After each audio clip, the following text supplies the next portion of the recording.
It's NBA lottery day. Will the Charlotte Hornets get lucky? We'll take a look back at their history to see just how lucky they've been in the past decade or so. And we'll go through a few different scenarios all today on the Locked On Hornets podcast. You are Locked On Hornets, part of the Locked On Podcast Network. Your team every day. In a minute, cuz we live.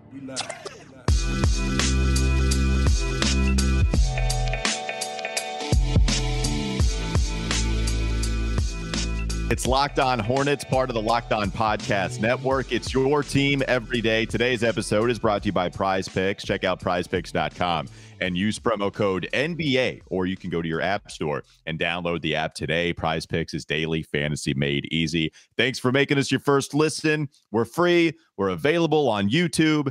I'm Walker Mayo, covered Charlotte sports, ESPN Radio, Fox, NBC. You can follow me on Twitter at Walker Mayo, and Doug Branson, my co-host, is the founder of this podcast, the proud owner of an Eldon Campbell Beanie Baby, which he will have in his hands tonight in order to be a good luck charm for the Charlotte Hornets to win the NBA lottery. If he does not have that in his hands, then I want you to tweet at him at Doug Branson LOH just to make sure and or insult him. Also follow us on Twitter at Locked On Hornets. You will have that in your hands tonight, correct? Well, you're probably looking at the rundown and not looking at your program monitor right now. Yes, I have it. I've had it the entire time. I'm going to use it. I'm going to kind of shake it around the room, kind of like to ward off any bad lottery spirits. Just give it a little shake around the room, do a couple of chants. But yes, the Eldon Campbell Beanie Baby will be in one hand. Actual baby will be in the other hand. Good luck charms all around. Let's go. Let's get this lottery win. There is a newfound confidence because of the way they got lucky moving up to number 3 to go get LaMelo Ball. I am hoping that when we've had good luck in the past, Doug, we'll go through this in the second segment, but it's happened within like a 3-4 year span where it would happen multiple times that the Charlotte Hornets moved up. Now, that was a long time ago. It wasn't in the last decade, but that was really towards the early 2000s. They got lucky with Baron Davis. They've moved up. So, like, we'll see. We'll see if that can happen. We'll look at the lottery history in the second segment. We need to go through a couple of different scenarios, and we need to start with the mock draft that we just took place with. You know, you have Locked On NBA. Both of us got on a video. Locked On NBA had their mock draft. We both went with Johnny Davis with that 13th selection, also knowing we had that 15th selection. In that mock draft, it ended with Cleveland, and Cleveland obviously has a bunch of big guys. They selected Ochai Agbaji. I think I got that right. Ochai Agbaji. Yep. They selected him 14th, and we had kind of gone through, well, you want to go with Mark Williams, your big center, your rim protector. You know, Jalen Duren was gone, so, you know, you couldn't select him. But we were going through the center conversation, but you wanted to go with, hey, we'll say, you know, Cleveland isn't going to select another center, so let's go ahead and get the best player available somewhere else, and then hopefully count on some luck, and then go ahead and select that center at 15. It looks like that is a very real scenario, Doug, that could play out tonight. And maybe the Hornets can do exactly what we did, whether they select Johnny Davis or not. Maybe they just don't select the center at 13, and then they wait until 15 because the team doesn't need one right there at 14. Well, and 13 isn't the bottom scenario. It is 13 is not the nightmare scenario. So I've got the NBA draft lottery simulator up from Tankathon. I'm not going to go straight from your holster because that's where you keep it every single day. I'm annoying some people with how much I love the lottery simulator. Listen, I promise you I won't do it in this segment. Okay. So 8 hours, 25 minutes, 55 seconds left until the NBA draft lottery. So let's take a look at the odds.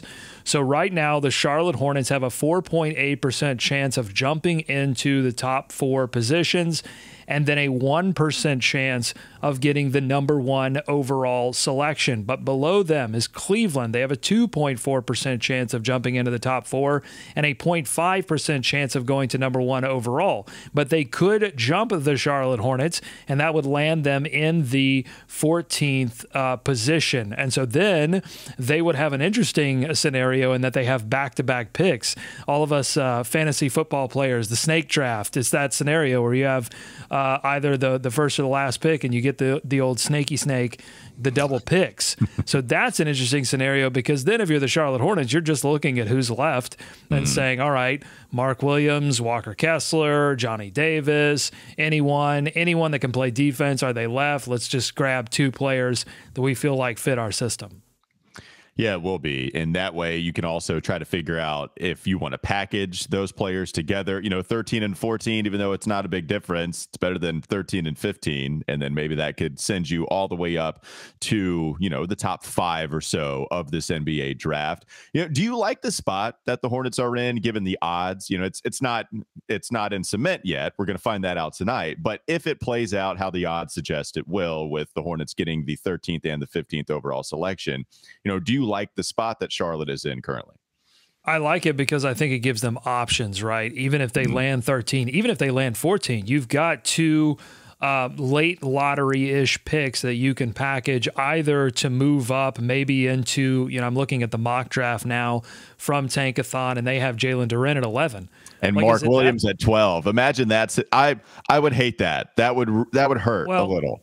But can you convince an OKC that already has 1,000? They love getting more picks, right? So can you convince OKC to drop down to 1 or 2 positions and give up both of those first-round picks? Because you have to think about this too. We don't know what the Hornets are going to do with all of their young players, but they do have a lot of young players. It's not as if this is an older team that really needs to stock up in the draft now and prepare for the future. I mean, they've got players that need playing time. I mean, Kai Jones. I mean, James Bouknight. These guys need floor real time. Quickly, I like to live in this idea that Kai Jones and Poku play on the same team, just a couple of 7-footers that are raw and can handle the basketball. I want to see both of those guys share the floor at the same time. And so hopefully Sam Presti could make that happen for us. Yeah, so if they really fall in love with Mark Williams or even Jalen Duren, and they feel like that both of those players are gettable at 11 or 12, like, would I be enraged if they gave up 2 picks to get into that position? No. Now, I think some people would find that unreasonable because first-round picks in the NBA, like, you would see this all the time. I mean, I just got done helping to cover the NFL draft for the Locked On Podcast Network. And you saw that all the time. People moving up just a few spots and giving up multiple picks in the same round. But in the NBA, it is a little bit more rare. But the Hornets are in a particular position in that they do have the young players that are waiting for playing time, and they have such a particular need that is fit so perfectly by Jalen Duren or Mark Williams that I would not necessarily fault the Hornets too hard for making that kind of maneuver up. So before we get into the second segment, which we're going to look back at some of the history of the NBA lottery, we should answer the question, all right, the Hornets are drafting at 14, okay? They've fallen 1 spot. Walker, who are you taking at 14? Who do you hope is there at 14, reasonably there at 14? Is it a cop out to go with one of those top 2 centers we just talked about? That I'm all in that area of the draft. If we get top 4, top 5, then we'll have a different discussion. In fact, we're going to have that later on in this episode. What would take place at 5, 4, 3 if the best case scenario kind of happens? But I mean, Doug, I'm focusing on Mark Williams. I like him. I think Mark Williams is a good rim protector, runs the floor well. Look at those blocks per game. It's not end all be all. This is per 36. If you're looking at the screen right now, this is per 36. Yeah, yes. It's not end all be all, but you've got some actually ridiculous block numbers in this draft in the top, 15 kind of in the lottery. Chet Holmgren, if you look still ridiculous. If you go to per game, it's still ridiculous. He had 4.6 blocks per game. Walker Kessler and then Mark Williams 2.8. And Jalen Duren like 2.1. There are guys that can protect the rim, and then you got to figure out how they fit with your roster elsewhere. Okay, I'm going to throw a curveball time. Mark Williams has been selected 12, and Jalen Duren's gone. Walker Kessler's still on the board, and then you've got an assortment of players. You've got Abaji, you've got Tari Eason, who I think can play defense. You've got Jovic. Who are you taking in that scenario where you got 14, 15? Okay, so I think, I would say, I would hope a Jeremy Sohan would fall back. And Malachi Branham's gone too, I guess. No, you're 14. You could take Branham. You want to Branham? Man, I hate that Johnny Davis. Like, so it was Johnny Davis. Johnny's gone. Johnny's gone. Okay. Yeah, Branham, Kessler, I just don't believe in as much, Doug. Like, that's the guy that is a center that fits the rim protecting build, and I get it. I just don't know. I just don't feel like he on the perimeter is going to be nearly as good.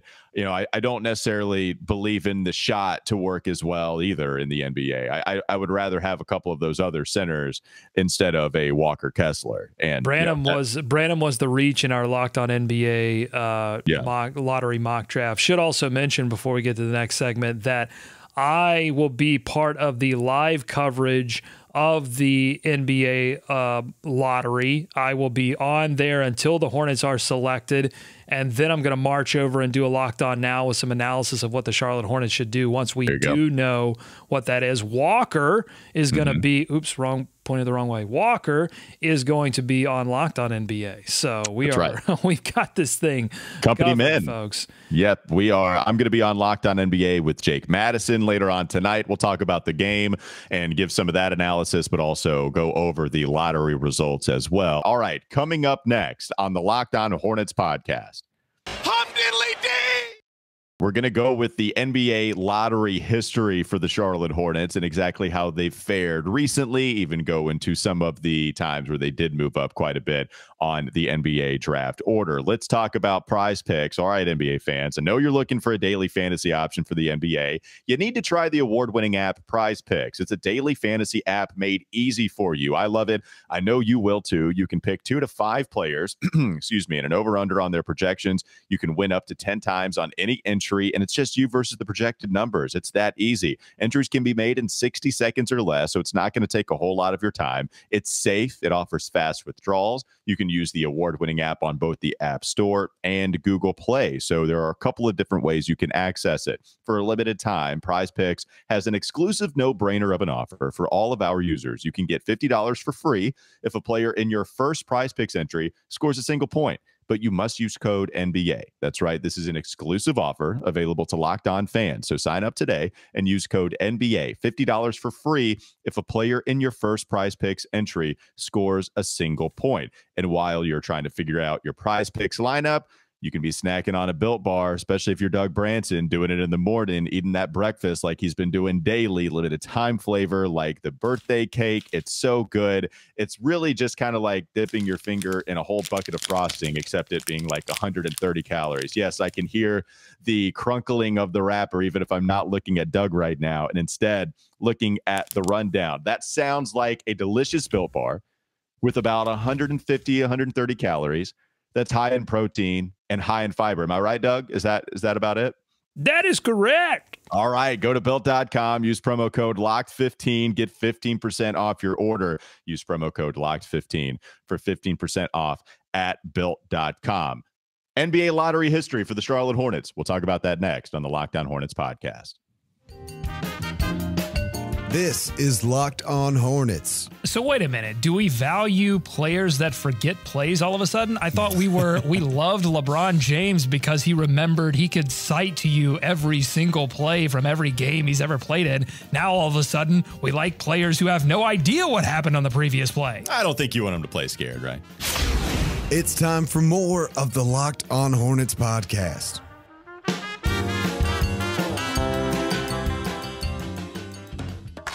Oh, gotta get a sip of water. From that Built Bar.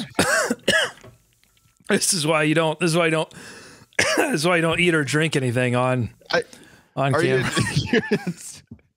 Well, hold on. What's that? Because I need to peel back the curtain, because what happened is while the graphic is playing, Doug gets into my ear and tells me, "Hey, I'm just going to bring us back from this one." I'm like, "All right, cool. I don't know what Doug has up his sleeve," but I love that Doug actively didn't want me to bring it back so then he could go onto the microphone, drink water, and cough instead of just allowing me to go ahead and bring it out like we always do. The one time that Doug brings it back.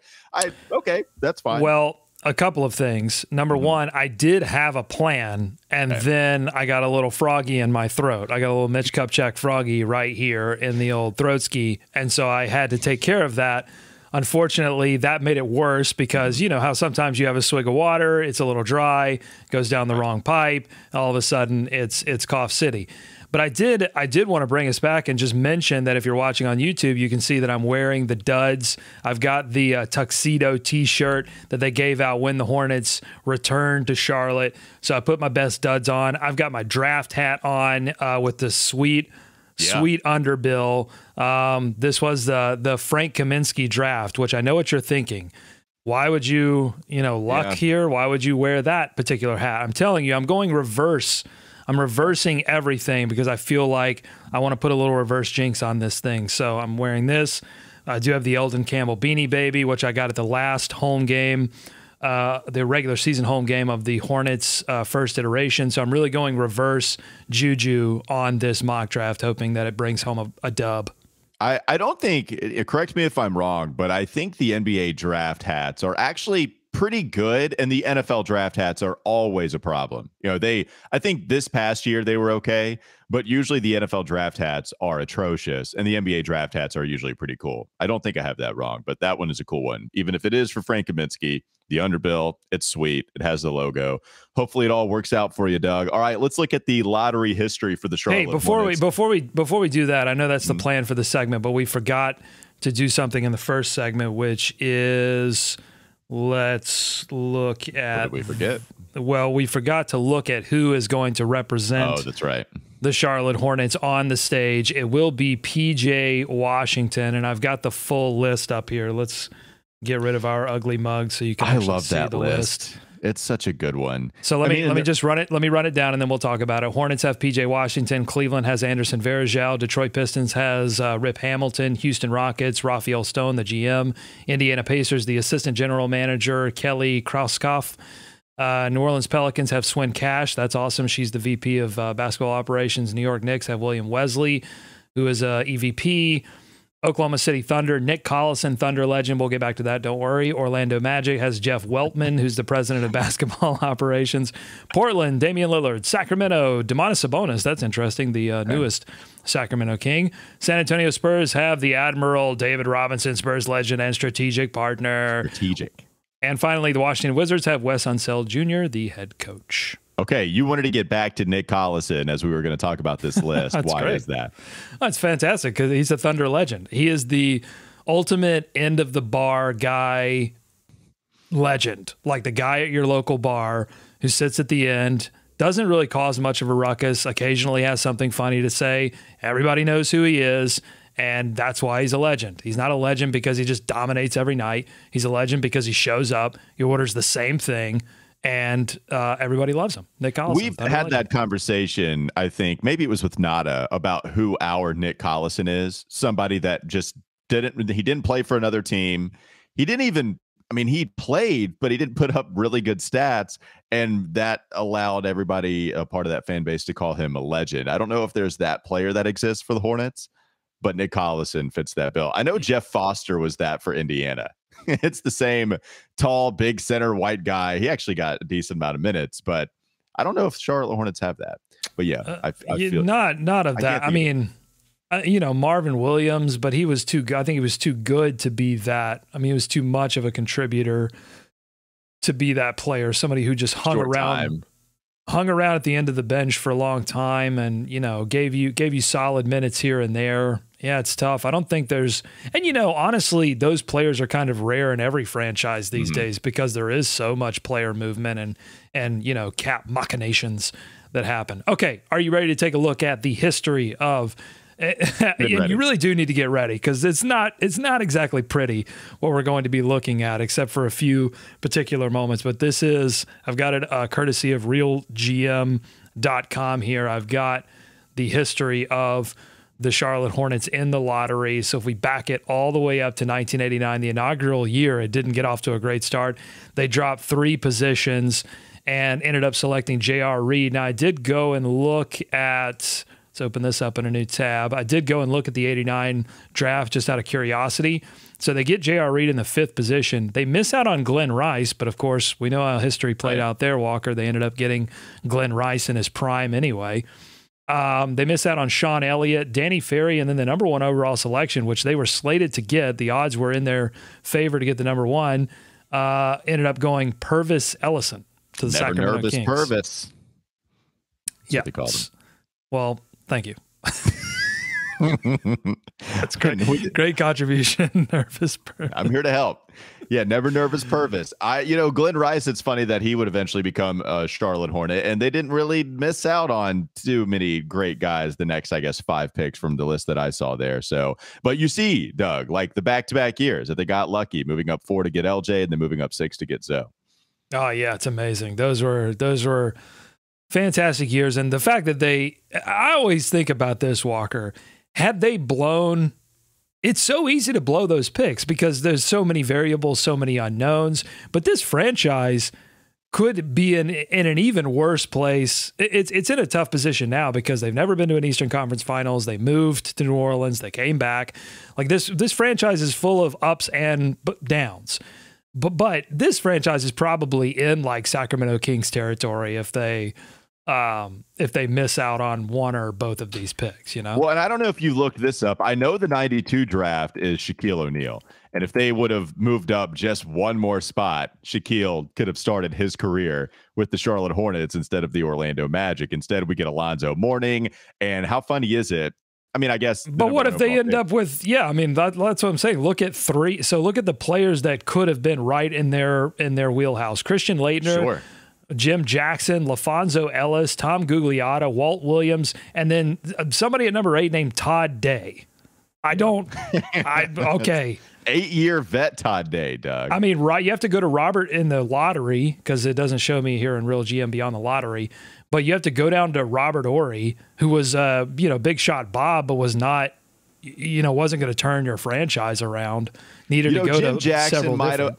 I don't know if Jim Jackson won a 6th Man of the Year award. I feel like maybe he did, but also you had Googs who got an All-Star appearance. Yeah, clearly nobody is Alonzo Mourning, but yeah, so you're right. Like Zoe, that had to be the pick. And I'm going to look up the 91 NBA draft history just real quickly, even though you couldn't mess that one up, right? LJ had to be the number 1 pick. And he was at a UNLV, just a star coming out of college. Kenny Anderson, Billy Owens, the next 2 picks before you get to Dikembe Mutombo and Steve Smith. But Dikembe would have been awesome. Kenny was a GT legend when he was coming out. But Larry, you couldn't mess that one up. Okay. That was a good let's keep. We'll never get through this if we don't keep going. Let's keep going. All right. So you don't want to talk about Billy Owens anymore and Todd Day? I don't want to. You want to move on? All right, so okay. we know all about Kobe Bryant. We know what happened there, but no lottery luck for the next 2 years, and no draft luck really in that 96 draft.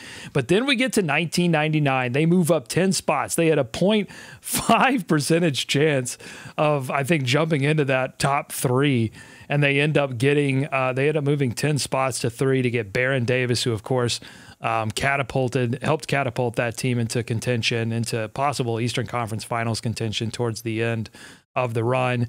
But then you only have to look a couple of years after they get back into the league as the Bobcats. They had a 17.7% chance in 2005 of moving into some of those top slots. Instead, they moved down 2 positions. They end up taking Raymond Felton with the 5th pick. Chris and Paul missed out, of course, on Chris Paul. That's the But who knows if they would have, had they slotted into one of those 3 positions, would they have taken Chris Paul? I don't know, because you had Bogut, you had Marvin Williams, you had Darren Williams. So going 1, 2, 3. Yeah, would they have taken Chris Paul? Maybe they still would have taken Raymond Felton. Maybe they got who they wanted, even though a lot of people suspect that would have happened. Yeah, a lot. Yeah, so you go through here again through the Bobcats years. They never moved up. They moved down 1 position in 08 and got DJ Augustine with the 9th pick. With the 2nd pick, we all know about that. Anthony Davis was available to them at the 1st overall selection, That's 2012. The one that hurts the most. Yep. This was the year after the 7-59 season, the worst season in NBA history by percentage, and they moved down 1 slot to get Michael Kidd-Gilchrist, and then 2 slots in 2013 to get Cody Zeller. So Baron Davis is really the most comparable situation where they've gotten lucky and moved up a decent amount, right? Because 6%, that's still better than the 1 and change that we have that they moved up to go get Zoe. So yeah, it's going to take. It would be the most comparable would be to the Zoe. Oh, okay. Because Zoe was 6% to. Oh, I assumed you were talking about LaMelo there. I was, yes. Sorry. Yeah. So the LaMelo selection, 3rd overall, 2020, they had a 6% chance. They moved up 5 slots. In the Zoe draft, they had a 6% chance. They moved up to 2, which was 6 slots. Gotcha. Well, let's hope for some good news tonight come the NBA draft lottery, and hopefully the Charlotte Hornets can get up there in the top 4. You can get a really good player. They've got a lot of decent options up there. Chet Holmgren, Jaden Ivey. Let's talk a little bit more about that coming up next on the Locked On Hornets podcast. We'll go through the best case scenario, top 5. If the Charlotte Hornets find themselves getting that lottery luck, then who would we want the Charlotte Hornets to select in some of those spots? We'll get to that in just a moment. Now, before we talk about BetOnline, our partners at BetOnline continue to be the #1 source for all your betting needs and sports info. You can find all the latest odds, news, and sports developments, including this year's basketball playoffs, Major League Baseball scores, fights, even next season's NFL futures. BetOnline is your continued source for all your sport wagering information, from live betting to playoffs, esports, and more. You can head to the website today or use your mobile device to learn more about the trends and the action. Bet online, where the game starts. Let's talk about those top 5 picks coming up next on the Locked On Hornets podcast. This is Locked On Hornets. Nature's first green is gold, her hardest hue to hold, her early leaps a flower, but only so an hour. Then leaf subsides to leaf. So Eden sank to grief. So dawn goes down to day. Nothing gold can stay. We need the boys to mend with that now. It's time for more of the Locked On Hornets podcast.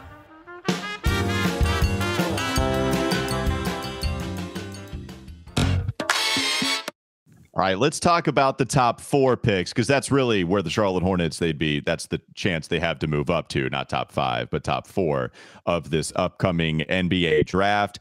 Where do you want to start, Doug? You want to start at number 1, or do you want to start at number 4? Sorry, I had to finish my Built Bar. I really. This is not. I'm stopping this now. I need my energy. I know you want this. I know you want this to be a bit. I can sense the producer mind turning. You want this to be something you're going to do coming out of every break.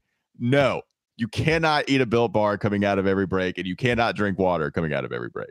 Hold on. Number 1, how dare you? This is not a bit. I am trying. I need as much energy. I need some protein.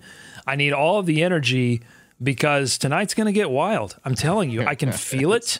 It's going to get wild, and I'm going to have to be on this marathon broadcast, because when they pull 13, I'm telling you, it's not going to say Charlotte Hornets. It's going to say whatever other team. And then I'm going to have to be on this broadcast, and I'm going to need my energy. That's what I'm telling you. So by the way, check it out, Locked On NBA YouTube. Subscribe to the Locked On NBA YouTube and watch that show live. Are you just going to eat like 5 today to get ready for everything? Draft lottery analysis? Well, no, only because I need to, spread them out. I don't want to waste all of my Built Bars on tonight. We've got a lot of off-season action to cover. Anyway, who do you want it for? I was asking where you wanted to start. We can start at number 4. I will tell you, if I were to go number 4, we're just kind of assuming that. Who are we assuming is gone? So if we go Chet Holmgren, Jabari Smith, and Paolo Banchero are gone. Gone. Is that to me is lock top 3? Yeah. Okay. And that's fair.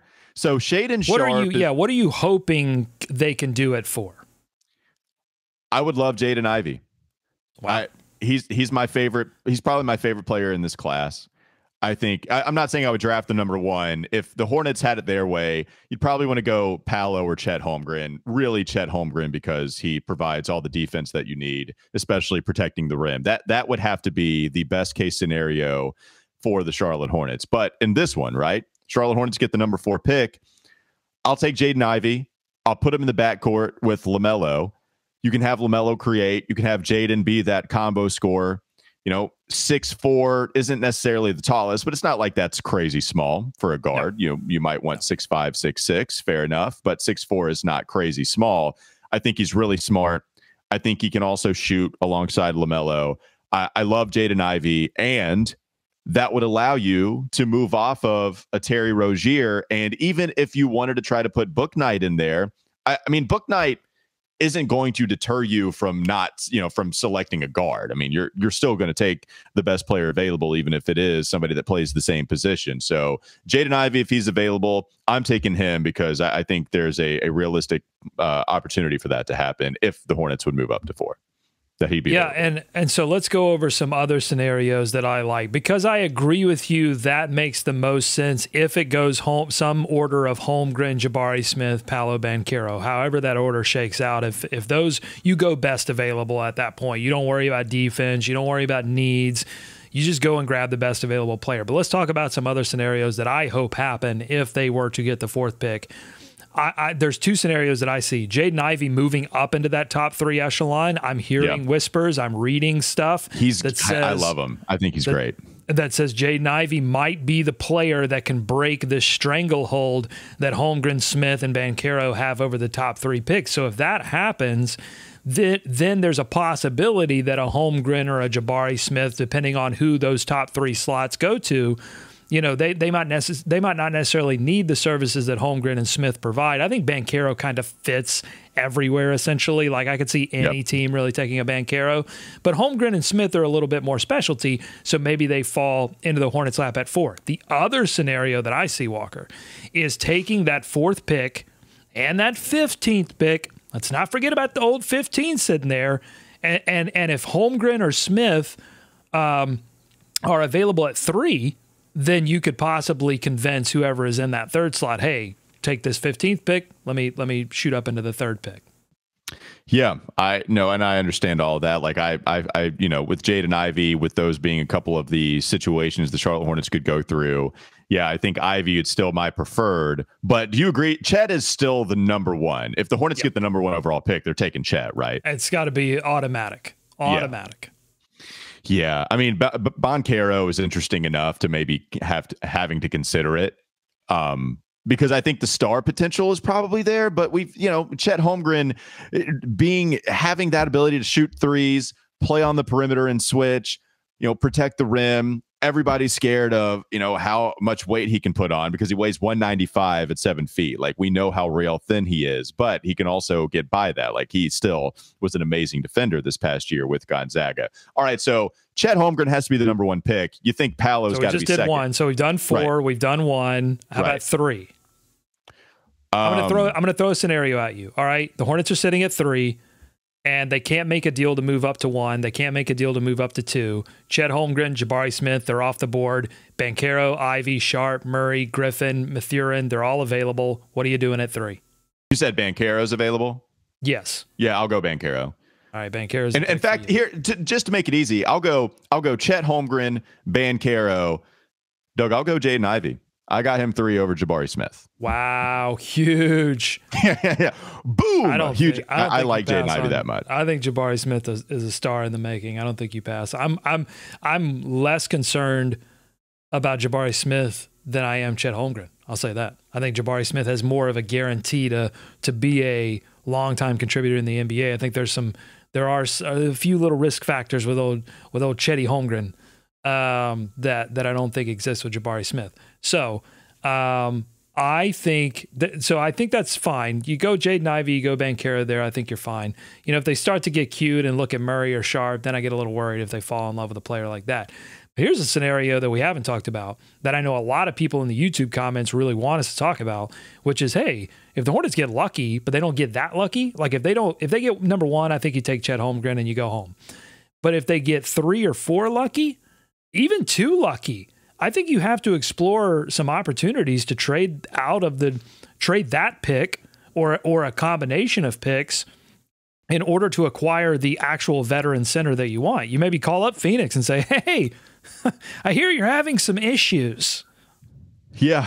I mean, that's the beauty about this, is that you have some things to work with having multiple first round picks. And so if you can, and honestly, Doug, we've talked about this too. Like when it comes to trying to go after DeAndre Ayton, that's another scenario. Do you just want to take somebody at 4 or 3 or 2, whatever, or do you want to package that and then become a very real sign and trade candidate with DeAndre Ayton, to the point, we tried to come up with a package where you could hold on to Miles Bridges and still get DeAndre Ayton. If you get a top 4 pick, can you do it in that situation, Doug, or are they still looking for somebody to help them win right now?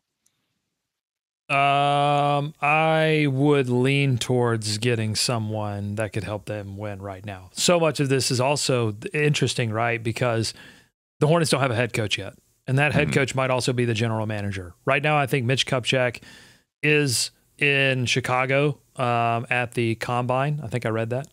So he is, doing some kind of prep on the draft for the Charlotte Hornets. Is that prep in the draft going to be his main job moving forward, or is he going to be general manager over the entire team, or is that the head coach? So many questions that I think have to be answered before we can make any really great guesses about what in the world the Hornets are going to do in this draft or in free agency or trades.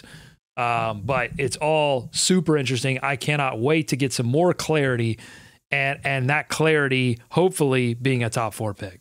I'm just going to tell you right now, if it happens, I don't care if it's 4, I don't care if it's 3, I don't care if it's 2, if it's 1, watch out. But any of those, if it happens on the live show, if they pull the thing and it does, I don't even know, it's like a card, right? They pull a card out of an envelope. If they pull the card at 13 and it doesn't say Charlotte Hornets, I'm guaranteeing you, I'm going to go buck wild. So watch out. I'm going to try to create a moment on Locked On NBA's live coverage. So go subscribe on YouTube. I will say the top 4 picks are great, right? I mean, you can't, it's not like you would be mad at them picking somebody else. Maybe if Chet was available and you went a different direction, maybe, because of the need at center, you would get mad at that. But overall, I can't envision myself being angry at any of the top 4 picks in this year's draft class. I have to learn more about Ivy. We don't have a Locked On Purdue, but we got to get Locked On SEC. We got to get the Chris Gordy on to talk about Ivy. Purdue's not SEC, right? Purdue is Big Ten. All right, so we got to get Nate Dickinson from Locked On Big Ten on to talk about Jaden Ivey. I need to learn a little bit more about him because it's not that I'm not sold on him. I just don't know enough about him to say like, ooh, that'd be an automatic pick at 4. Yeah, and Jabari. A lot of time left before this draft for me to get educated. Right. Yeah, I like Jaden Ivey's game. He and Jabari Smith. I think I'd go Jaden before Jabari, but I still really like Jabari Smith too, of course, being a top 4 pick. So we'll see exactly how it all plays out. Come tonight, 8:00, the NBA Draft Lottery will take place, and we'll find out exactly where the Charlotte Hornets are picking. Doug is going to be helping out the Locked On Podcast Network, Locked On NBA, going to be doing the live thing with them, going to be breaking down the position, and then do a Locked On Now with the draft pick that they are going to hold. That will give us something in concrete to go with some of these other mock drafts that we have in store for you. I'll be on Locked On NBA later tonight as well, talking about the game, but also talking about the Locked On Draft, the draft lottery results. All right. Thanks for making us your first listen. We're free and available on all platforms. Make your second listen Locked On NBA, from the first jump ball of the play-in tournament to the last possession of the finals. Locked On experts take you deep inside the playoffs with insight and analysis affecting all 30 teams. Cross your fingers. Hope we get lucky. We'll talk about it tomorrow on the Locked On Hornets podcast.